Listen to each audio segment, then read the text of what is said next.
बंदा सच में मर जाता है। जब वो सपने में अगर कह दे कि तुम्हारे पर जानलेवा हमला हो रहा है तो बंदा सच में मर जाता है, उसी तरह से मरता है वो। या तो हार्ट अटैक से मरेगा अचानक, लेकिन उसकी मौत पक्की है। तो उसका कज़न कहता है उसके दोस्त से, मोटे से, देख मोटे तो जो भी है उससे, उन लोगों ऐसे लोगों से पंगा मत ले। तो मोटा कहता है, मोटा डर चुका था वैसे भी, जब वो सपने में देख लेता है तो कहता है भाई ठीक है। लेकिन उसका वो जो होता है, जो दूसरे सेक्शन से आता है, वो कहता है नहीं ऐसा नहीं हो सकता। उसे भले ही पता था कि ये चीज़ें हो रही है, लेकिन वो पागल, उसको वो फ़र्क ही नहीं पड़ रहा, कह रहा नहीं ऐसे नहीं। तो वो भी जाता है उसके सर पर दह खींच के मार देता है। तो वहाँ पे भी उसकी आंखों में देखता है, वो कहता है क्या मारेगा मारेगा, ऐसे इंट्रोवर्ट को कहता है मारेगा दल्ले, ऐसे कहने लग जाते हैं। फिर वहाँ से वो चल जाता है। वहाँ से भी जब वो निकलता है ना, उसकी भी थोड़ी थोड़ी अंदर से लग रही थी कि यार अब कहीं कुछ हो ना जाए।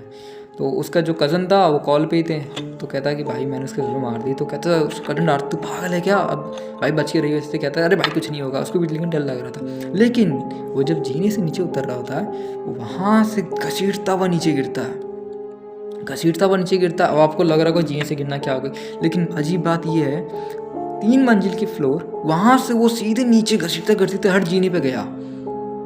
वहाँ से घसीट, उसका सर एकदम फट ही चुका था, ऑलमोस्ट खून वून हो गया था। वो चिल्लाता चिल्लाता पूरा नीचे गिरा। जो वहाँ पे गिरा तो नीचे पीटीआई तो जानते हो, ठंड का टाइम में धूप में बैठे रहते हैं। तो ठंड का टाइम में, गर्मी का टाइम था, लेकिन वो ग्राउंड में थे, हाँ बैठे रहते। वो जाते हैं बाकी क्या हुआ क्या हुआ, वो कहते हैं सर सर सर। वो बहुत चिल्ला रहा होता है कि सर वो लग गई ऐसे, कैसे गिरा कैसे गिरा। कह रहा है सर मेरा पाँव खींच रहा था, पाँव खींचे सर। उसको टीचर कह रहे क्या बकवास कर रहा है, ये बच्चे ने के साथ झूठ बोला, लेकिन उससे खून वून निकल रहा था अच्छे से। लेकिन टीचर ने सोचा अगर इसे गिरना होता तो एक जीने पे गिरता, तीनों पे कैसे घसीटता हुआ था। इधर सर मेरा पाँव खींच रहा, मेरा पाँव खींच रहा था। उसका जो पाँव देखा गया ना, वो पूरा एकदम लाल हो रखा था, जैसे कोई ज़बरदस्ती खींच या तोड़ने की कोशिश कर रहा था। बेचारा इतना चिल्ला के बता रहा होता है कि उसको ले जाते हैं वहाँ मेडिकल में, उसको सर पर पट्टी वट्टी बांधते हैं। लेकिन उसका पाँव जो था वो ऐसा मुड़ चुका था अच्छी तरीके से, क्या बताऊँ। वहीं पे होता है